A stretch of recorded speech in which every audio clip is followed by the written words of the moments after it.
าดขยมประกาศหาขยมสมกราบถอยบังคมประดาประกุลกรุบประอังจิตีกรุบสการะสมลมอ่อนกายกรุบจุบเรียบซัวสมดัยลูกจิมเตียวจิตีกรุบดอกกระพงกระปัวหนึ่งสมจุบเรียบซัวอาดอมลูกจิมเตียวลูกใส่ในเนียงกัญญาบองปรวมเชียดกรุบมาจัดทานถึงอ๋อ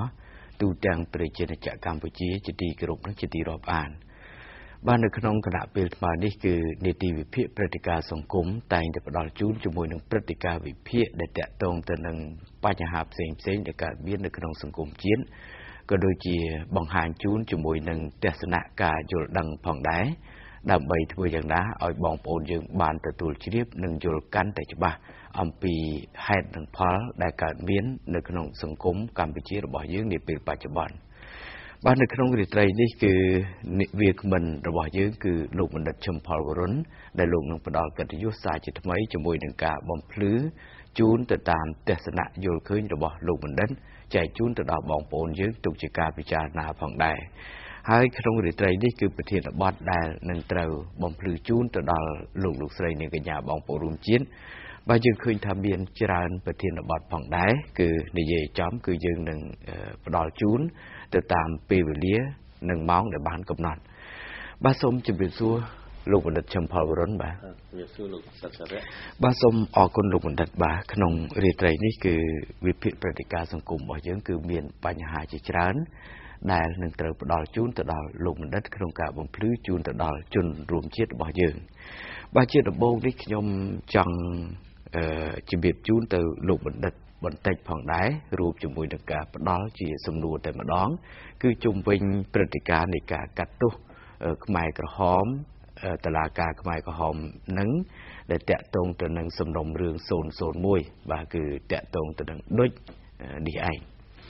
บ่าจะคืนทาแตะตรงตัวนังกาประกาสารกรอมระบอดโดยนังคือยังเคยทำเบียนมัดเตะเซ็งเนี่ยจีจานขนมลูกก็เบียนมัดเตะระบอองการสังคมสิวลลูกก็เซ็งจังเต้ามัดเตะระบอมัดเตะมวยจุดดวนคลานั้นก็เซ็งจังเต้ายังเคยทำเบียนกาโยนเคยเซ็งเนี่ยเนี่ยคลาคือแกอ่างทากากัดตุโดยนี่คือมันเบียนหยุดติดทอนอุเตហើយអ្នកខ្លះក៏ថាការដែលកាត់ទោសដូចហ្នឹងគឺថាហាក់បីដូចជាស្រាលពេកចំពោះទម្ងន់ទោសរបស់ដូចនេះឯងអញ្ចឹងជុំវិញបញ្ហានេះខ្ញុំចង់សូមយោបល់ពីលោកបណ្ឌិតវិញថាតើលោកបណ្ឌិតយល់ឃើញយ៉ាងណាជុំវិញរឿងរ៉ាវនៃការកាត់ទោសរបស់តុលាការក្បែរក្រហមទៅលើដូចនេះឯងបាទអរគុណលោកសិនសិរៈមុននឹងយើងចង់និយាយអំពីយុទ្ធធម៌ពាក់ព័ន្ធនឹងរឿងស្លាកក្តីខ្មែរក្រហមហើយពាក់ព័ន្ធទៅនឹងករណី001ក៏ដូច002ប្រជាជាតិខ្មែរទាំងមូលត្រូវទទួលស្គាល់ទាំងអស់គ្នាថាយើងបង្កើតសាលាក្តីកាត់ទោសអតីតមេដឹកនាំខ្មែរក្រហមដើម្បីអ្វីបាទដើម្បីការសងសឹកឬដើម្បីបញ្ចប់សំណុំរឿងអន្តរកាលក្នុងរបបខ្មែរក្រហមនៃអតីតកាលរបស់យើងឲ្យចប់ជាស្ថាពរនេះអញ្ចឹងជាប្រវត្តិម្នាក់ទៅជ្រើសរើស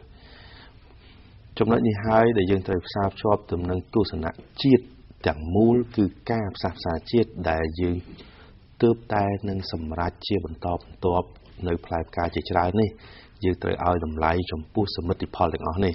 បើយើងមិនឲ្យតម្លៃទៅលើគោលការណ៍នេះទេយើងប្រកាសជាវាយតម្លៃជាអត្តនោម័តទៅលើរឿងដំណើរការកាត់ក្តីខុសគ្នាហើយអញ្ចឹងបើយើងអត្តនោម័តទៅលើបុគ្គលវាជារឿងទស្សនៈទៅចោះប៉ុន្តែបើយើងគិតថាយុត្តិធម៌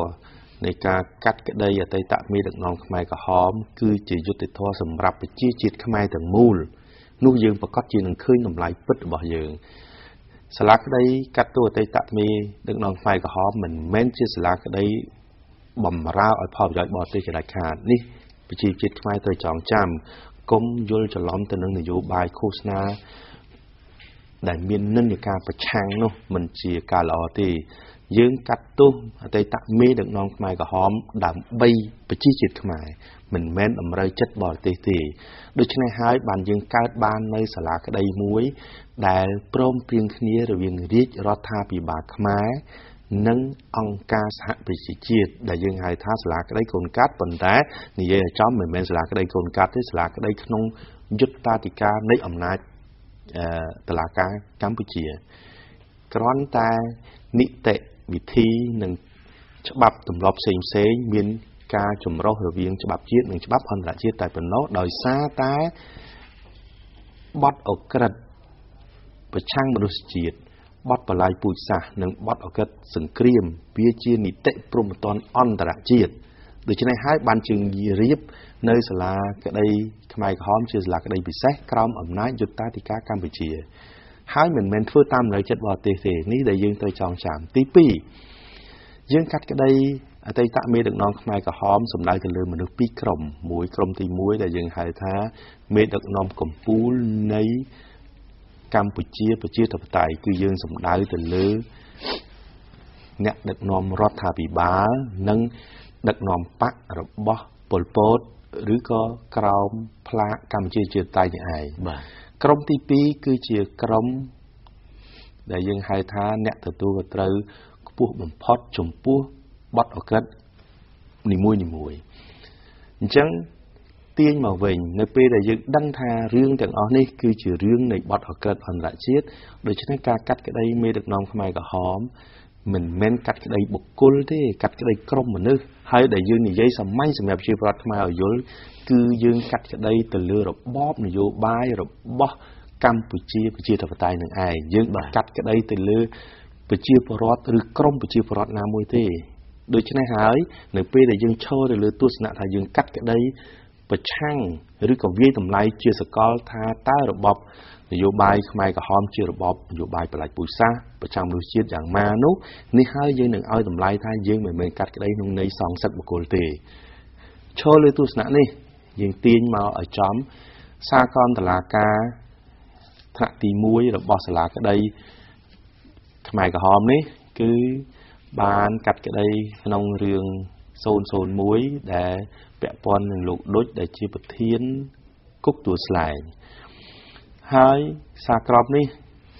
បានសម្រេចច្បាស់ណាស់ហើយអត្ថន័យនៃសារក្រមនេះសម្រាប់ប្រជាជាតិខ្មែរមិនមែនមានន័យទៅលើចំនួនបរិមាណឆ្នាំថាដូចគាត់ត្រូវនៅពន្ធនាគារប្រមាណឆ្នាំតិចឬច្រើនធ្ងន់ឬស្រាលមិនមែនទេសម្រាប់ប្រជាពលរដ្ឋមិនមែនរឿងហ្នឹងទេអាចសម្រាប់បុគ្គលម្នាក់ដែលឈឺចាប់ខ្លះទៅក៏ចង់ឲ្យធ្ងន់ខ្លះទៅក៏ចង់ឲ្យស្រាលដូច្នេះជារឿងរបស់មនុស្សម្នាក់តែសម្រាប់ប្រជាជាតិខ្មែរសារក្រមតុលាការដែលប្រកាសថ្មីនេះគឺសំដៅទៅលើថាលោកឌុចមានទោសត្រង់ថាទោសនឹងមានរយៈពេលប្រហែលឆ្នាំវាជារឿងបរិមាណទេតែលោកដូចមានទោសហើយទោសរបស់គាត់មិនមែនទោសជាមេដឹកនាំកម្ពុជារបស់កម្ពុជាជាធិបតេយ្យទេគឺជាអ្នករួមចំណែកនៅក្នុងទោសដែលគាត់បានប្រព្រឹត្តក្នុងតួនាទីគាត់ជាប្រធានគុកទួលស្លែងបាទទី2អត្ថន័យសម្រាប់ប្រជាជាតិខ្មែរដដែលគឺយុត្តិធម៌សម្រាប់ប្រជាជាតិខ្មែរគឺប្រជាពលរដ្ឋដែលរងគ្រោះដោយផ្ទាល់នៅក្នុងគុកទួលស្លែងហើយនឹងអ្នករស់នៅសេសសល់ពីគុកទួលស្លែងខ្ញុំគោរពទទួលស្គាល់អំពីការឈឺចាប់ប៉ុន្តែយើងមិនអាចឈឺចាប់ដោយគ្មានការបញ្ចប់បានទេដូច្នេះ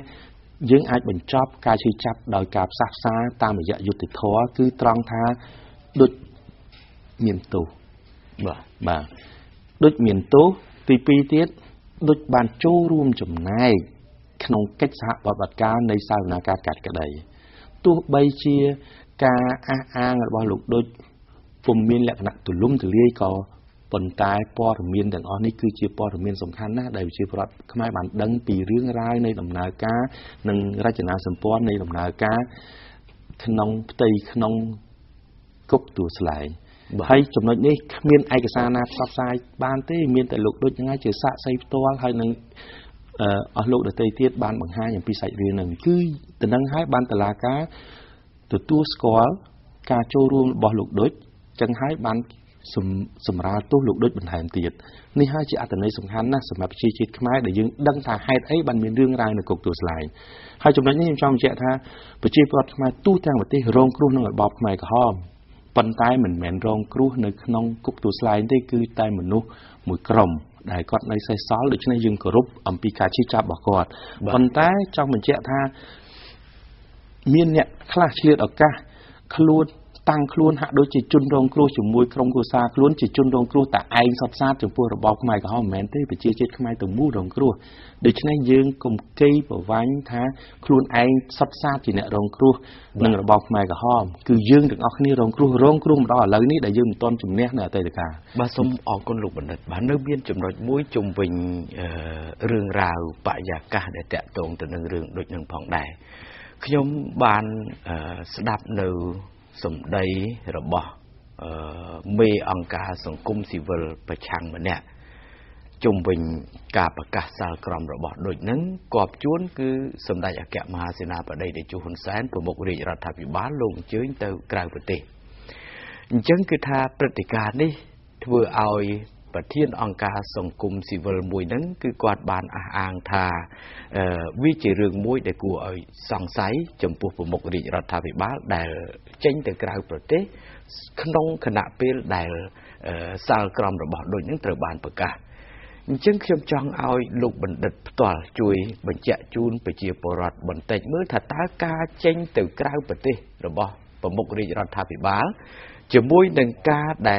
ประกาศสารกรรม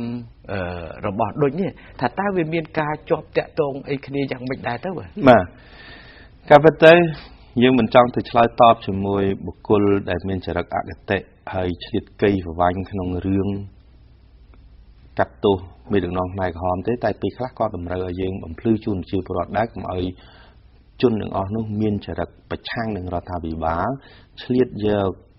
ปัญหาแต่การขมายหมกก็รุมเลื่องวิปัญหาแต่เรื่องเนี่ยเตยเรื่องกัดตัวมีดึกน้องขมายกับฮอเหมือนแม่นชื่อเรื่องบอกองค์การการรัฐบาลนั่นเนี่ยที่ให้ก็เหมือนแม่นชื่อเรื่องเรามีดึกน้องอันโอนั่นเนี่ยที่เราโหดเรามีดึกน้องอันโอคลาสที่ตัวตัวลอยกัดโดยซาเรื่องการเงียกัดตัวมีดึกน้องขมายกับฮอนั่งพ่อให้มีดึกน้องอันโอคลาสที่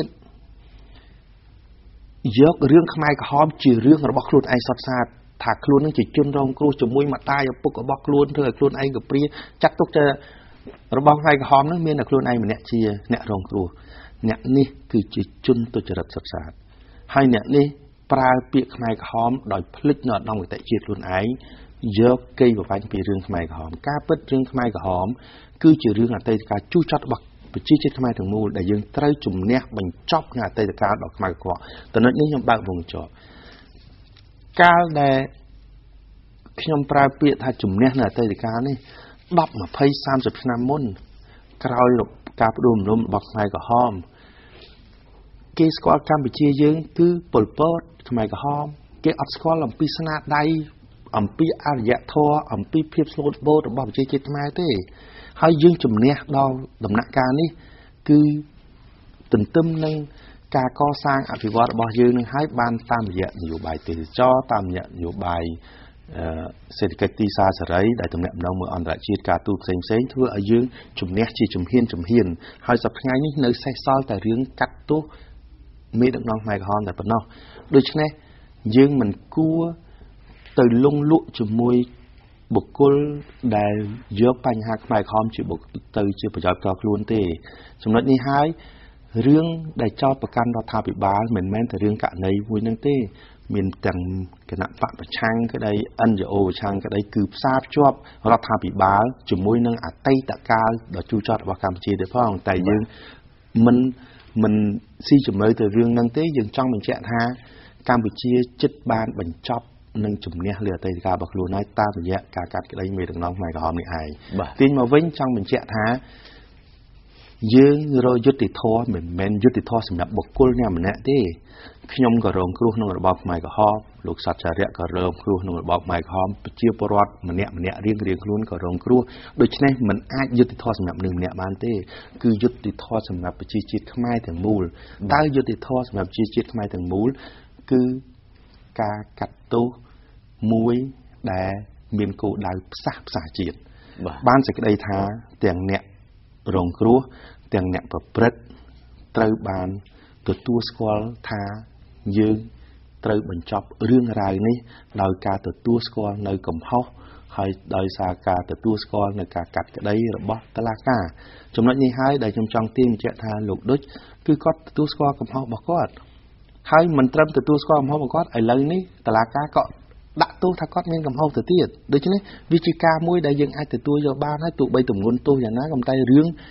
ទទួលទោសនេះគឺសំខាន់ណាស់ទោះបីលោកដូចគាត់បន្តសិទ្ធិរបស់គាត់ទៅឧទ្ធរប៉ុន្តែទោះយ៉ាងណាវាជារឿងការប្រើសិទ្ធិនៅក្នុងប្រព័ន្ធយុត្តិធម៌មួយហើយប្រជាជាតិខ្មែរយើងមិនអាចទាមទារទៅតាមទំនឹងចិត្តរៀងខ្លួនទេយើងត្រូវមានការយោគយល់មួយគឺបញ្ចប់តាមរយៈការផ្សះផ្សាជាតិពីព្រោះរឿងនេះវាយើងអត់បានអីទៀតទេទោះបីជាកាត់ទោសឲ្យលោកដូចជាប់100ឆ្នាំក៏យើងបានអីទៀតដែរអញ្ចឹងសំខាន់ត្រង់ថាលោកដូចគាត់ប្រព្រឹត្តខុសមានទោសកម្រិតណាហើយតុលាការក៏បានទទួលស្គាល់កិច្ចសហប្រតិបត្តិការរបស់លោកដូចដើម្បីសម្រាលទោសហើយប្រជាពលរដ្ឋខ្មែរទាំងអស់ក៏បានអស់ចិត្តដើម្បីបញ្ចប់រឿងឈឺចាប់ហើយជាពិសេសប្រជាពលរដ្ឋដែលបានរស់សល់ពីគុកទួលស្លែងគឺបញ្ចប់តាមរយៈការអត់ធ្មត់សម្របសម្រួលគឺផ្សះផ្សាជាតិដែលខ្ញុំបញ្ជាក់មែនទែនឲ្យសំខាន់គឺគោលនយោបាយដ៏ធំដែលប្រមុខរាជរដ្ឋាភិបាលបានលើកឡើងជាញឹកញាប់គឺនយោបាយឈ្នះឈ្នះគឺទាំងលោកដូចក៏ឈ្នះទាំង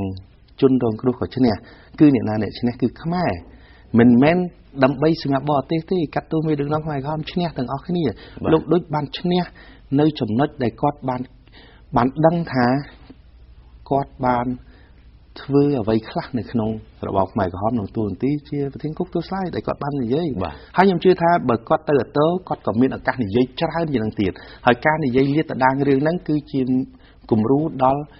អស់លោកដែលជាប់ពាក់ព័ន្ធនឹងរឿង002ដូច្នេះរឿងនេះហើយដែលយើងត្រូវឈរលើគោលនយោបាយឈ្នះឈ្នះសម្រាប់ខ្មែរមិនមែនគោលនយោបាយឈ្នះឈ្នះសម្រាប់បរទេសទេបាទឥឡូវនេះក៏សូមពេលវេលាសម្រាប់បន្តិចសិនមុននឹងបន្តសម្រួលទៅលោកបណ្ឌិតជាបន្តបាទ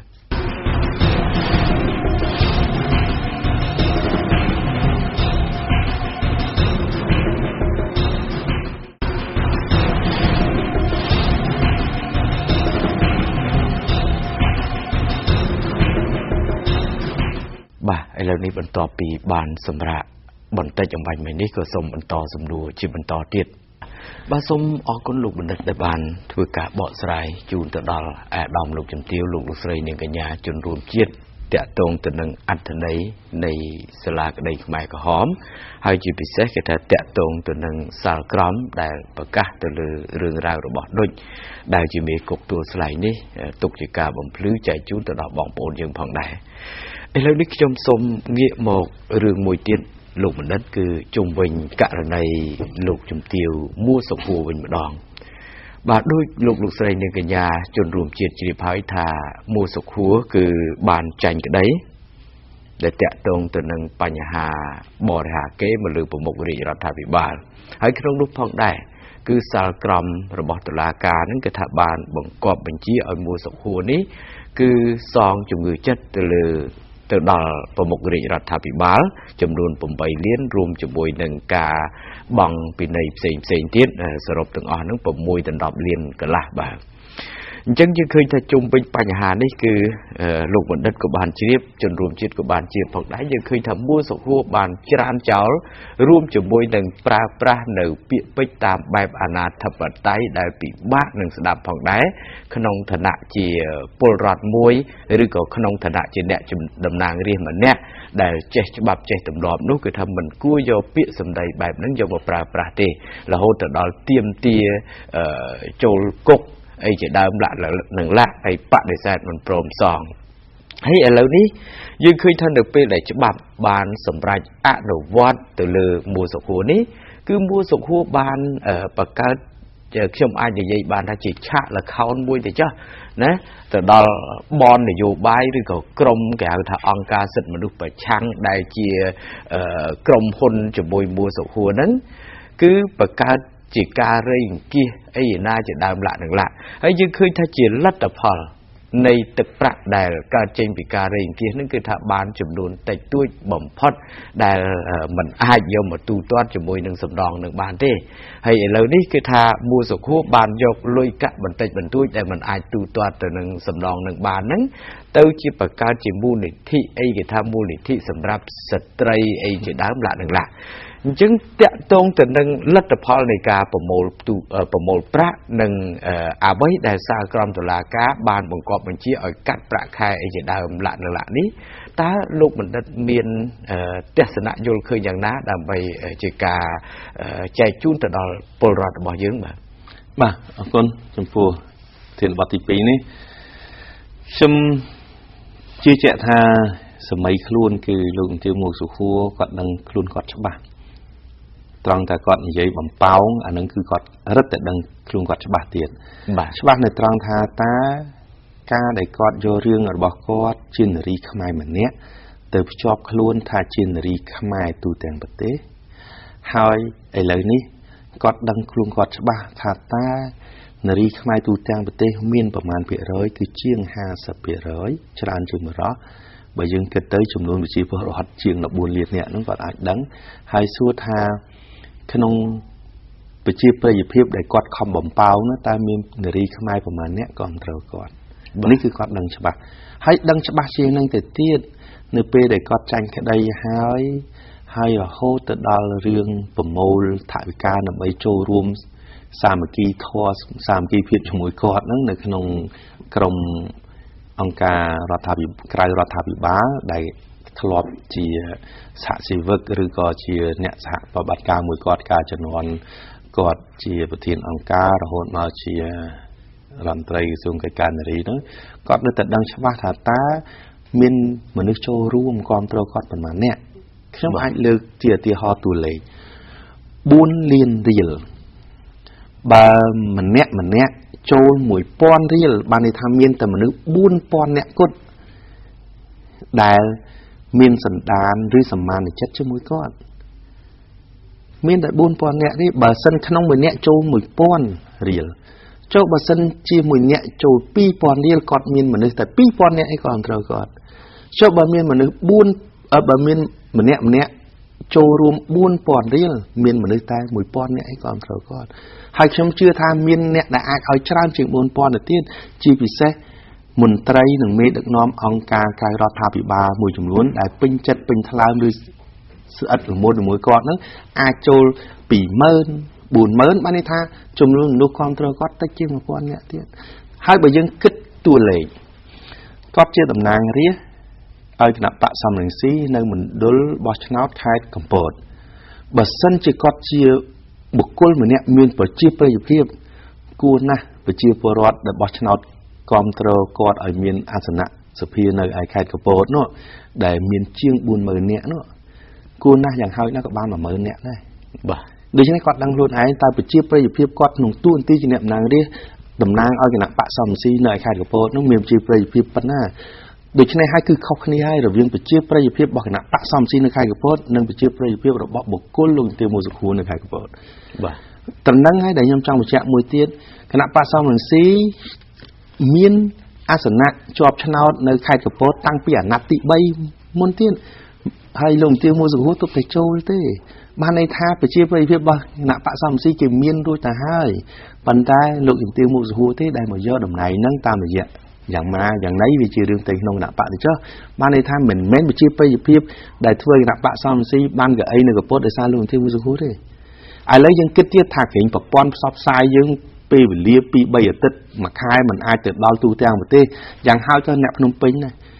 ขณะปะสามสีจอบชนะประมาณกับไอ้ในพนมปิงมีจำนวนมนุษย์ประมาณเมินเนี่ยได้กอมเธอในพนมปิงแค่ไอ้เรามนุษย์เหมือนเมินเนี่ยกอมเธอลงเตียงมูสุขัวนำไปบ้านบุญอับเรียนเดียวตั้งไม่กำรมบ้านส่วนน้อยนี้ให้ไทยซ้อมเจ้าท่าเชียการย้ายดัชนีเราเวียงไปเชียประยุทธ์เพียบบอลลงตีมูสูเชียบุคคลนั่งไปเชียประยุทธ์เพียบหรือบ่ขณะปะซ้ำซีกลุ่นไอตีขนมขณะปะประกอบจะมีปัญหาบ้านเชียลงตีมูสูหักโดยเชียฮึกแฮะขนมรูปเพียบเชียเปรียบเพียบมวยสำหรับนโยบายบอกกอดปัญหาปราชัยคือกอดบ้านนั่งลุ่นไอเนี่ยแต่กอดประกอบจะขอจัดให้ตุ่งเวอร์บอกกอดนี้ขมิ้นปะปอลแต่นั่งไปเชียประยุทธ์เพียบบอกขณะปะเดตีเตเชียวใส่ขณะปะนั่งนอกรัฐบาลโดยเฉพาะเรื่องประกาศมูลธิชั่วโมงไอ้วิจิเรื่องสิทธิ์บอมหนึ่งเนี่ยบรรดายังเชื่อรักกอดประกอบจะขอจัดจมปูกาโจรวมสามกีทัวจมวยหนึ่งลงเตียวมูสุขัวคราวพระเกหาประกาศสังเกรียม thằng xa đầm bay ở nari cao trầu lai đầm bay du lịch thoa nên cứ quạt đằng luôn quạt hai khi mình là trầu ruộng mỗi quạt tê cứ trầu ruộng bàn từ trâm tại buôn liên riêng đại mà nước phải du tết chiêm pon nè bà sôm ở con lục bình định đại bàn vừa cả bẩm phứ có đôi chỉ với nhảy từ tamแต่สนะอยู่คืนจุ่มวิ่งเอริยาบัดระบะจุ่มติวมัวสกหัวได้กำปงแต่อุดเองอ้างได้ยังหาวทาเจียสมได้มวยได้ลือโซเก่าเก่าบนแต่อัดทันใดหนึ่งคลำซ้าก็โดยจิตเทียนปัดนั่นคือทำมันเบียนเอาไว้จิตดมกำพูนได้กูเอาเกี่ยปาโลเตพิมสมออกคนหลงบนด้านไทยเหล่านี้เงี้ยหมอกประเทศบัดสำหรับจิตยืงวิ่งร้องบ้านนี้คือจีตัดเพียบปฏิกาจงวิ่งประสาทประเวียบ่าโดยลงบนดัชจีพายทาจงวิ่งปัญหาประสาทประเวียบ่ยืงนี้ยังเคยทำปฏิเสียมเดินใต้จึงจำจัดในขนมกาบ่มเปี้ยนหนึ่งเฉลียนเปี้ยนบ่เลยอัฐปไตยเพียบระบบกัมพูชีให้จีพิเศษคือทำมาให้จตาระบบเสียมนั่นคือเดินใต้เมียนบ่มน้องจังเล็บระบะยกประสาทประเวียในแต่มาดองก็เป็นแต่บ่ยืงในเย่อมปีประวัติในการเฉลียนเปลี่ยนระบบเสียมนี้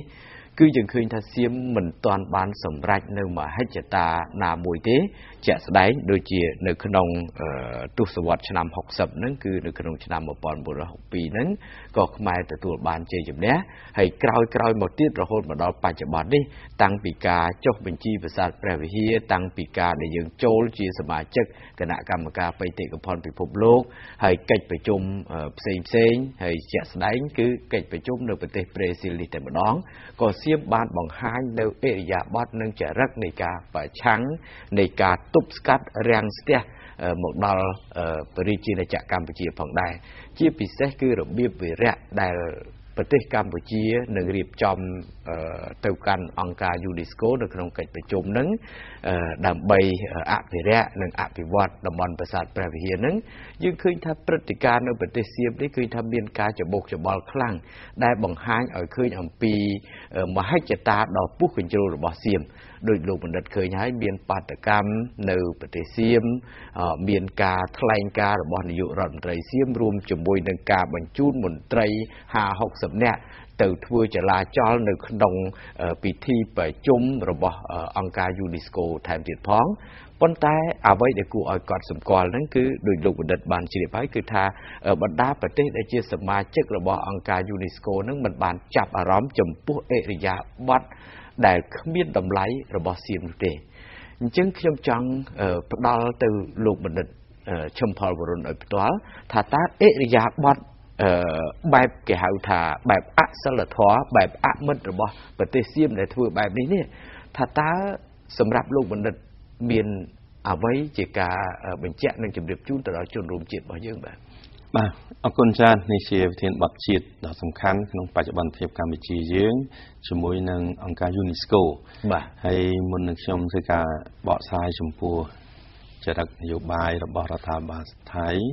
สมtrongเจ้าบางปมชื่อพรอดมันยุลเฉยๆปัจจุบันแปลว่าเฮียคือการวิจัยมันบอจมเฮียนปีจมเฮียนจุกใจรสชาติจะหายจุ่มมวยนั่งองค์การสาบิจิตบันในท้าตลาดกายุติธรรมอันตรจิตตรงหลังให้นั่งองค์การยูนิสโกแต่ออกนี่คือเชียสถาบันหนึ่งขนมดอกโบลองค์การสาบิจิต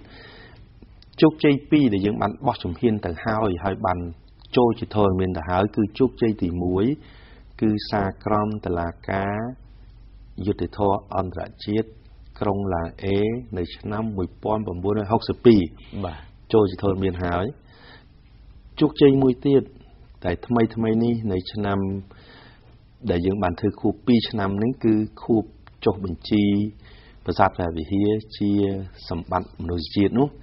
บ้านจะได้ท่าชีจุ่มเฮียนตีปีแต่ยังจุกใจขนมอัตเนยวัปทอ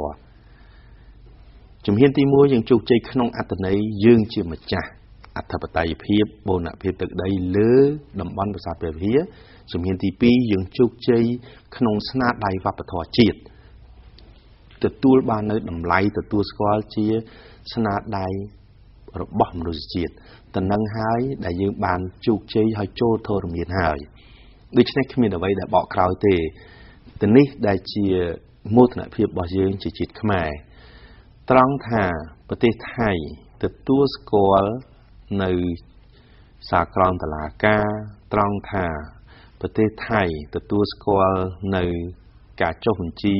ប្រាសាទព្រះវិហារជាបេតិកភណ្ឌពិភពលោកវាជារឿងរបស់ថៃវាជារឿងឥរិយាបថទុច្ចរិតរបស់ថៃប៉ុន្តែកម្ពុជាយើងទៅមុខយើងអត់មានថយក្រោយទេហើយពាក្យថាទៅមុខនេះគឺយើងទៅមុខក្រោមការទទួលស្គាល់នឹងកិច្ចសហប្រតិបត្តិការជាមួយនឹងអន្តរជាតិហើយកិច្ចសហប្រតិបត្តិការជាមួយអន្តរជាតិក្នុងបរិបទប្រាសាទព្រះវិហារនេះជាការសបញ្ជាក់ឲ្យឃើញថាកម្ពុជាជាប្រជាជាតិមួយដែលមានអរិយធម៌ហើយមានការអត់ធ្មត់និងមានការពុះពៀឧស្សាហ៍សម្រាប់គោលដៅរបស់ខ្លួនអញ្ចឹងយើងទាញមកបរិបទបច្ចុប្បន្នភាពរឿងប្រាសាទព្រះវិហារក្នុងជំហានបន្តបន្ទាប់នៅក្នុងឱកាសប្រជុំអង្គការ UNESCO នៅប្រទេសប្រេស៊ីលនេះដើម្បីប្រជាពលរដ្ឋបានយល់ឲ្យច្បាស់ដើម្បីកុំឲ្យភ័ន្តច្រឡំជាមួយនឹងការឃោសនាវិជាពិធដ្ឋរបស់សៀមហើយនឹងប្រព័ន្ធផ្សព្វផ្សាយរបស់សៀមក៏ដូចជានិន្នាការប្រឆាំងមួយចំនួនយើងត្រូវយល់ថាការប្រជុំ UNESCO គឺប្រជុំរៀងរាល់ឆ្នាំបាទស្ដីអំពីបរិបទវប្បធម៌និងសម្បត្តិវប្បធម៌របស់ប្រជាជាតិដែលនៅក្នុងនោះកម្ពុជាក៏ជាប្រជាជាតិមួយដ៏ធំធេងក្នុងរឿងវប្បធម៌បាទហើយការប្រជុំនេះគឺកម្ពុជាបោះជំហានបន្តទៀតហើយចំពោះប្រាសាទព្រះវិហារគឺជំហានក្នុងការអភិរក្សនិងអភិវឌ្ឍថែរក្សាតំបន់ប្រាសាទព្រះវិហារគឺយើងលែងនិយាយអំពីទឹកដីយើងលែងនិយាយអំពីការចុះបញ្ជីយើងនិយាយអំពីការអភិរក្សជាអន្តរជាតិកម្ពុជាមានសិទ្ធិគ្រប់គ្រាន់ជាម្ចាស់ហើយកម្ពុជាមានសិទ្ធិគ្រប់គ្រាន់ជាអ្នកគ្រប់គ្រងហើយប៉ុន្តែកម្ពុជាសហប្រតិការជាមួយអន្តរជាតិក្នុងការអភិរក្សប្រាសាទព្រះវិហារដែលជាបេតិកភណ្ឌពិភពលោកដែលជាសម្បត្តិមនុស្សជាតិនេះគឺជាជំហានមួយទៀតមិនមែនជំហានបកក្រោយដោយថៃចង់បាននោះទេគឺជំហានទៅមុខតើយើងក្នុងនាមយើងជាម្ចាស់ក្នុងនាមយើងជាអ្នកគ្រប់គ្រងជាប្រជាជាតិវប្បធម៌តើយើងមានគម្រោងយ៉ាងណាមានទស្សនវិស័យយ៉ាងណាក្នុងការអភិរក្សប្រាសាទព្រះវិហារចំណុចនេះហើយដែលគណៈបដិភូរបស់ប្រជាជាតិយើងគឺគណៈបដិភូរបស់រាជរដ្ឋាភិបាលខ្មែរដែលមានឯកឧត្តមឧបនាយករដ្ឋមន្ត្រីសុកអានដឹកនាំបដិភូនេះគឺយកឯកសារនៃគោលគំនិតសំខាន់នៃគម្រោងអភិវឌ្ឍអភិរក្សតំបន់ប្រាសាទព្រះវិហារដាក់ជូនទៅអង្គការ UNESCO តាមរយៈការប្រជុំនៅឯប្រទេសប្រេស៊ីលចំណុចនេះដែលយើងតាមដានដំណើរការនៃការប្រជុំនេះយើងឃើញថាយើងសម្រេចនៅជោគជ័យធំដែលអង្គការសហប្រជាជាតិគឺអង្គការ UNESCO នេះបានសម្រេចជា5ចំណុចសំខាន់ណាស់ដែលយើងតាមការទទួលព័ត៌មាននៃលទ្ធផលរបស់យើងនេះយើងឃើញថាចំណុចទី1ឯកសារដែលរាជរដ្ឋាភិបាលរៀបចំក្នុងការគម្រោងអភិរក្សប្រាសាទព្រះវិហារត្រូវបានអង្គការ UNESCO យកធ្វើជាឯកសារផ្លូវការរបស់អង្គការ UNESCO លែងជាឯកសាររបស់កម្ពុជាហើយនឹងជាស្តង់ដារអន្តរជាតិម្ចាស់ប្រទេសជាអ្នករៀបចំគម្រោងអភិវឌ្ឍនិងអភិរក្សហើយយកទៅដាក់ទៅអង្គការអន្តរជាតិហើយអង្គការអន្តរជាតិទទួលយកហើយកាលណាទទួលយករៀបរៀងคล้ายទៅជាឯកសាររបស់អង្គការ UNESCO ដែលនៅក្នុងនោះកម្ពុជាជាម្ចាស់និងជាសមាជិកបាទអញ្ចឹងមានន័យថាវាជាផ្លូវការបាទคล้ายជាផ្លូវការហើយមិនមែនជាផ្លូវការរបស់កម្ពុជាទៅទៀតជាផ្លូវការរបស់ឯកសារ UNESCO ទៅហើយនឹងមួយទី2ទៀតចំណុចទី2មិនត្រឹមតែឯកសារនៃគម្រោងអភិរក្សប្រាសាទព្រះវិហារដែលរៀបរៀងដោយរាជរដ្ឋាភិបាលកម្ពុជាទេឯកសារពីមុនមកទាំងឯកសារពាក់ព័ន្ធនឹងបុណ្យអភិភាពទឹកដីនៅតំបន់ប្រាសាទព្រះវិហាររបស់ខ្មែរទាំងឯកសារពាក់ព័ន្ធនឹងការចុះបញ្ជីប្រាសាទព្រះវិហារជាទ្រព្យសម្បត្តិមនុស្សជាតិគឺជាបេតិកភណ្ឌពិភពលោកឯកសារទាំងអស់នេះក៏ត្រូវបានចងក្រងទទួលស្គាល់មួយទៀតនៅក្រោមដំបូលអង្គការ UNESCO ទៀតបាទហើយនេះហើយដែលចង់បញ្ជាក់ថាទាំងឯកសារចំពោះមុខទាំងឯកសារសំណុំរឿងទាំងអស់ពាក់ព័ន្ធប្រាសាទព្រះវិហារคล้ายទៅជាឯកសារទាំងស្រុងតម្កល់នៅក្នុងអង្គការសហប្រជាជាតិគឺស្ថាប័នអង្គការ UNESCO នេះឯងជំហានទី3ចំណុចទី3ដែលយើងបានទទួលព័ត៌មាននៃជោគជ័យសម្រាប់របស់យើងនេះគឺអង្គការ UNESCO បានយកឯកសារនេះដែលជាចាត់ទុកថាជាឯកសាររបស់ខ្លួនហើយនោះបញ្ជូនទៅអង្គភាពឬស្ថាប័នទទួលបន្ទុកកិច្ចការវប្បធម៌ដែលនៅក្នុងនោះមានអង្គការបេតិកភណ្ឌពិភពលោកហើយនិងមជ្ឈមណ្ឌលបេតិកភណ្ឌពិភពលោកហ្នឹងដែលជាអគ្គលេខាធិការដ្ឋាននិងអ្នកប្រតិបត្តិបច្ចេកទេសវប្បធម៌ផ្ទាល់គឺបានបញ្ជូនឯកសារនេះទៅស្ថាប័នបច្ចេកទេសវប្បធម៌ហើយបាទហើយ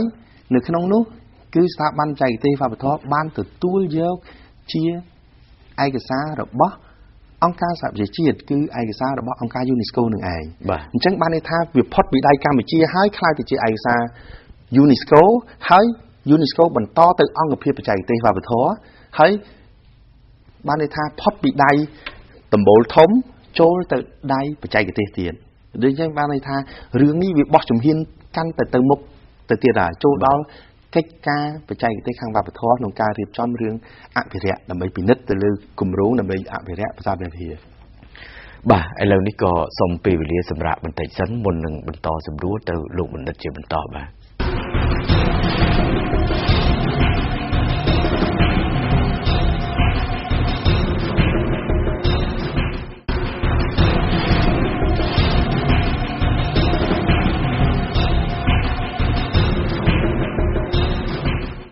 ឥឡូវនេះបន្ទាប់ពីបានសម្រាប់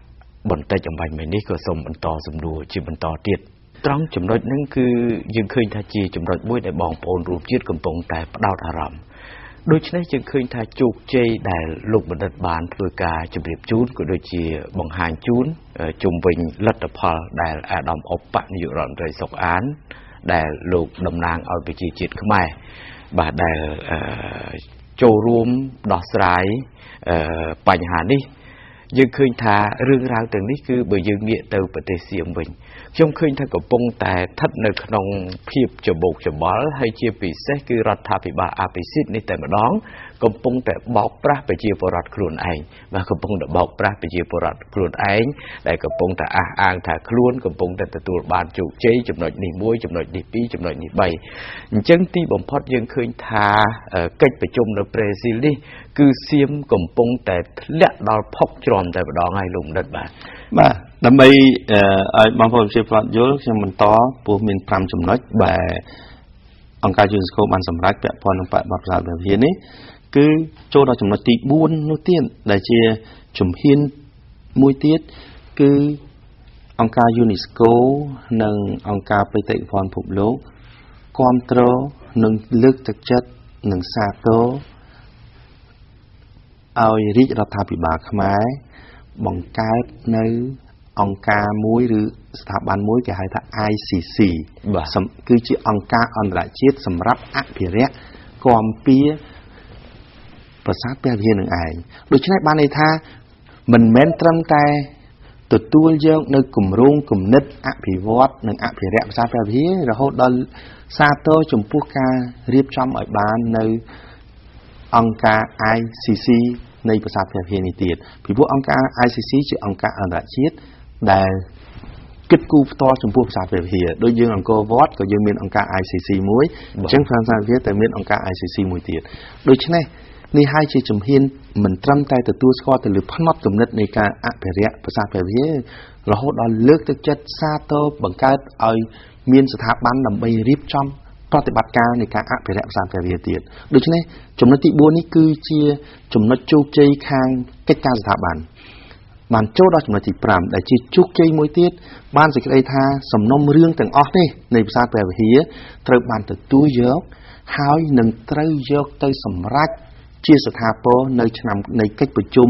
អង្គការ UNESCO នៅឆ្នាំក្រោយពីព្រោះអង្គការ UNESCO ប្រជុំរៀងរាល់ឆ្នាំដូច្នេះឆ្នាំនេះយើងបានជោគជ័យគឺអង្គការ UNESCO បានទទួលស្គាល់និងទទួលយកនៅសំណុំឯកសារទាំងអស់របស់យើងហើយឆ្នាំក្រោយនឹងសម្រេចដើម្បី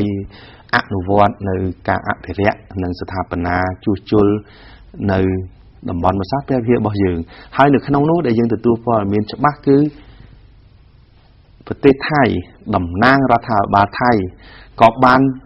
ចូលរួមចុះហត្ថលេខាទទួលស្គាល់ឯកសារទាំងឡាយរបស់កម្ពុជាដែលពាក់ព័ន្ធនឹងសារពហិទៀត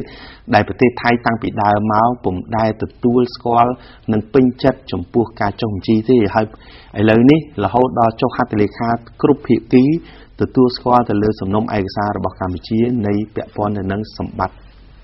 វប្បធម៌របស់យើងគឺប្រាសាទព្រះវិហារដូច្នេះគឺជាជោគជ័យមួយសំខាន់ណាស់ដែលមិនមែនជារឿងដកថយក្រោយតាមសំណើរបស់ប្រទេសថៃឲ្យដកប្រាសាទព្រះវិហារចេញពីបេតិកភណ្ឌពិភពលោកទេប្រទេសថៃមិនអាចមានឥទ្ធិពលនឹងធ្វើគំរូអាក្រក់ប៉ះពាល់ទៅលើអធិបតេយ្យភាពរបស់ប្រទេសដទៃនិងអធិបតេយ្យភាពរបស់អង្គការអន្តរជាតិបានទេហើយចំណុចនេះហើយជារឿងកិត្តិយសនិងស្ដីថ្លៃថ្នូរនឹងរបស់រដ្ឋាភិបាលចំពោះប្រជាជាតិថៃខ្លួនឯងទេតែនឹងដែលខ្ញុំចង់បញ្ជាក់ថារដ្ឋាភិបាលថៃដែលដឹកនាំដោយលោកអាស៊ីតដែលជារដ្ឋាភិបាលជាតិនិយមជ្រុលហួសហេតុនេះគឺរស់នឹងនយោបាយពិធាងសនាបែបនយោបាយជាតិនិយមជ្រុលនឹងឯងបានកំពុងតែប្រើប្រជាពិធភូតភរនៅលទ្ធផលខ្លឹមសារនៃកិច្ចការប្រជុំនៅឯប្រទេសប្រេស៊ីលរបស់អង្គការ UNESCO តែនឹងហើយដែលគេបំភាន់ប្រជាជាតិខ្លួនឯងហើយមិនដែលមានទេរដ្ឋាភិបាលមួយដែលចង់បានអំណាចនៅលើកៅអីជានាយករដ្ឋមន្ត្រីដឹកនាំរដ្ឋាភិបាលប៉ុន្តែទៅជាភូតភរប្រជាជាតិខ្លួនឯងចំពោះដំណើររឿងនៃការប្រជុំនៅឯប្រទេសប្រេស៊ីលគឺជារឿងមួយដ៏ទាបថោកបំផុតដែលប្រទេសថៃនឹងត្រូវអន្តរជាតិវាយតម្លៃថាតើរដ្ឋាភិបាលបច្ចុប្បន្នមានចរិតយ៉ាងណាចំពោះប្រទេសមួយដែលពីមុនមក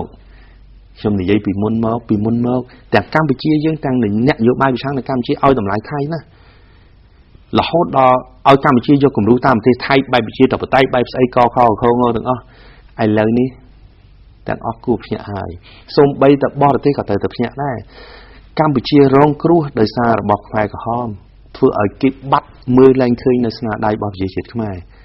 ប៉ុន្តែនៅពេលដែលយើងជំនះដល់ពេលនេះអន្តរជាតិបានមើលឃើញថាតើប្រជាជាតិខ្មែរជាប្រជាជាតិបែបណា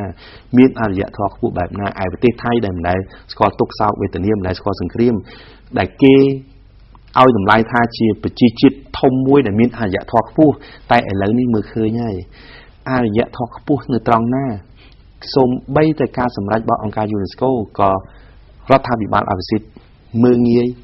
លុកលុយរំខានចំពោះការប្រជុំដូច្នេះហើយចំណុចនេះហើយដែលរឹតតែល្អសម្រាប់កម្ពុជានៅកិច្ចការភាពជាតិនៅឯលើឆាកអន្តរជាតិបានន័យថាយើងជាប្រជាជាតិអ្វីត្បិតតែរងគ្រោះក្នុងអតីតកាលប៉ុន្តែយើងជាប្រជាជាតិដែលមានអរិយធម៌ខ្ពស់មានវប្បធម៌មានទឹកដៃដ៏សំខាន់ដែលពុះពៀយកជ័យជំនះជាជំហានឯប្រទេសថៃកំពុងតែធ្លាក់នៅក្នុង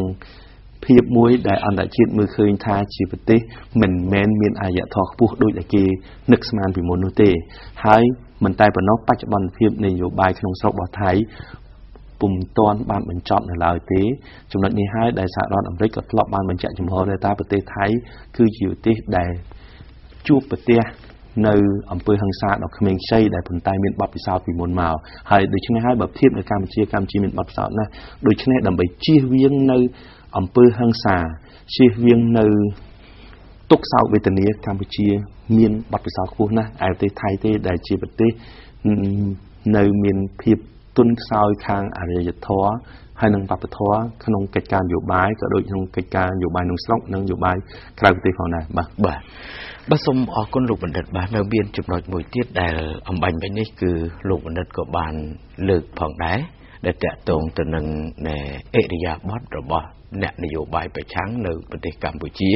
ជុំវិញរឿងរ៉ាវប្រាសាទព្រះវិហារនេះបើខ្ញុំមើលឃើញថាអស់លោកដែលស្ថិតនៅក្នុងគណៈបកប្រឆាំងជាពិសេសគឺថាបេបកប្រឆាំងនៅកម្ពុជាតែម្ដងតាក់ទងទៅនឹងបញ្ហាប្រាសាទព្រះវិហារដែលប្រជាពលរដ្ឋខ្មែរកំពុងតែមានការចូលរួមចំណែកយ៉ាងស្រោកស្រស្រាំជាមួយនឹងប្រមុខរាជរដ្ឋាភិបាលនៅក្នុងការបំពេញនៅកាតព្វកិច្ចការពារជាតិខ្ញុំឃើញថាអស់លោកខាងគណៈបកប្រឆាំងនឹងមិនដែលយកគំនិតឬក៏ចំណេះដឹងបន្តិចបន្តួចដែលខ្លួនមាននឹងយកមកគិតគូរអំពីបញ្ហាបូរណភាពទឹកដីបញ្ហាការថែទាំនៅសម្បត្តិមនុស្សជាតិ ពោលគឺប្រាសាទព្រះវិហារអីម្ដងណានោះទេគេបែរជាក្នុងឱកាសដែលសៀមកំពុងតែធ្វើការឈ្លានពានរំលោភបំពានមកលើប្រទេសកម្ពុជាហ្នឹងគឺគេបែរជាយកឱកាសនេះទៅគិតរឿងបញ្ហាអំណាចបុគ្គលផ្ទាល់ខ្លួនបែរជាយកឱកាសនេះទៅគិតពីរឿងបញ្ហាសន្យាចែកគោចែកកបីណាចែកលុយ 40,000 រហូតទៅដល់ $900 អាមេរិករហូតទៅដល់កោះមាសបានអញ្ចឹងទៅឲ្យលោកយាយលោកតាដាក់សិទ្ធិថ្មិញមាសអីជាដើមអញ្ចឹងខ្ញុំសួរថាអាចរឹកអ្នកនយោបាយប្រភេទហ្នឹងនេះថាតើខ្ញុំមិនចង់និយាយថាថោកទេនេះខ្ញុំចង់និយាយថាតើវាជាគំរូល្អសម្រាប់ប្រជាជាតិខ្មែរទេលោកបណ្ឌិតបាទជួយបញ្ជាក់ទៅនឹងបន្តិចដើម្បីឲ្យបងប្អូនយើងបានជ្រាបបាទសម្រែករបស់មេដឹកនាំគណៈបកប្រឆាំងជាពិសេសសម្រែករបស់មេបកសិទ្ធិមនុស្សនេះគឺជាការសរបញ្ជាក់ថាមេបកសិទ្ធិមនុស្សនោះកំពុងធ្លាក់នៅក្នុងអន្លង់អវិជ័យនយោបាយប្រជាវិធដ្ឋហើយទី1រឿងសន្យាឲ្យមនុស្សចាស់មួយខែ 40,000 បាទដល់ពេលកោះមាសបានគុណនឹង10គុណនឹង100បាទហើយចំណុចនេះដែលជាប្រវត្តិអាចមើលឃើញតែនឹងទិញស្លឹកឆ្នោតអត់នឹងហើយដែលគេហៅថាទិញជំពាក់ទិញអត់តន់ឲ្យលុយទេ 40,000 ទិញស្លឹកឆ្នោតហើយតែតស្លឹកឆ្នោតគ្រប់គ្រាន់អាចឲ្យលោកមេបកសិទ្ធិនោះដឹកនាំរដ្ឋាភិបាលបានលុយ 40,000 ក្នុងម្នាក់សម្រាប់ខែនីមួយៗដូច្នេះគេហៅថាទិញលុយជំពាក់អត់ទិញស្លឹកឆ្នោតជំពាក់វាមិនខុសអំពីនយោបាយក្មេងមានដៃទេ